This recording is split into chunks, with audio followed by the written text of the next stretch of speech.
குருந்தமலை முருகனை பார்க்க போகலாமா? தைப்பூச தனிக்கு முருகனை பார்க்காம எப்படி? கோயம்புத்தூர் பீப்புள்ஸ்க்கு நல்லாவே தெரியும் குருந்தமலை எங்கே லொக்கேட் ஆகிருக்குன்னு. காரமடையிலேருந்து 10 கிலோமீட்டர்ஸ் உள்ள போகணும். பாப்பா போகையிலேயே நல்லா தூங்கிட்டா. போகும்போதெல்லாம் கருவேப்பிலை ஸ்மெல் ஆளை இழுக்குது அப்படியே.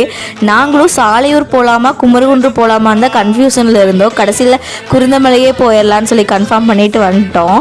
போகும்போதே அன்னதானம் போட்டாங்க. திருப்தியாக சாமி கும்பிட்டு சாப்பிட்டுக்கலான்னு சொல்லி போட்டு போனோம். ஆனால் சாப்பிட்டு தான் சாமி கும்பிடவே போனோம். அங்கே போய் பார்த்தா தான் தெரியுது லைன் 2 கிலோமீட்டருக்கு அந்த பக்கம் இருக்குன்ட்டு. சரி தேர்கிட்ட மட்டும் போய் கும்பிட்டு போயிடலான்னு சொல்லிட்டு தான் போனோம். அப்புறம் ஆஞ்சநேயர் கோயிலில் கூட்டம் இல்லைன்னு சொல்லிட்டு அங்கே போய் சாமி கும்பிட்டு வரும்போது ஃபுல்லாக பொம்மை கடையாக இருந்துச்சு. பாப்பாக்கு இதுதான் ஃபஸ்ட் டைம் பொம்மைகளெல்லாம் பார்க்கறது. பார்த்ததெல்லாம் கேட்க ஆரம்பிச்சிட்டா. இதுக்கப்புறம் இருந்தால் வேலையாகாதுடான்னு சொல்லிட்டு கிளம்பிட்டோம். வரும்போது ஒரு அழகான வீடு, முன்னாடி கருவேப்பிலை தோட்டத்தோட குட்டியாக ஒரு வீடு அழகாக இருந்துச்சு. எனக்கு ரொம்ப பிடிச்சிருந்துச்சி. இந்த மாதிரி வீட்டில் வாழணுங்கிறது ரொம்ப நாள் ஆசை. வரும்போது ட்ரெயின் வேறு பார்த்தோம்.